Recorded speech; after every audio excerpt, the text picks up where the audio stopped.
सर्वप्रथम ब्रह्मांड आणि ब्रह्मांडामध्ये अनेक सूर्य, अनेक पृथ्वी, अनगिनत तारे, अनेक नक्षत्रे होती.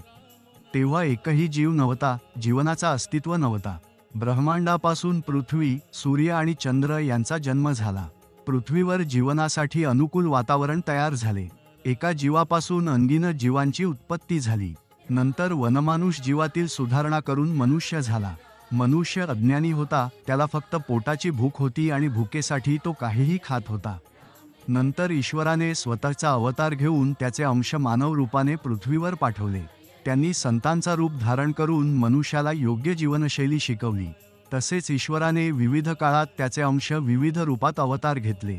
जेव्हा मानवजाती पथभ्रष्ट झाली, तेव्हा ईश्वराने आपले अंश संत रूपात पृथ्वीवर पाठवले.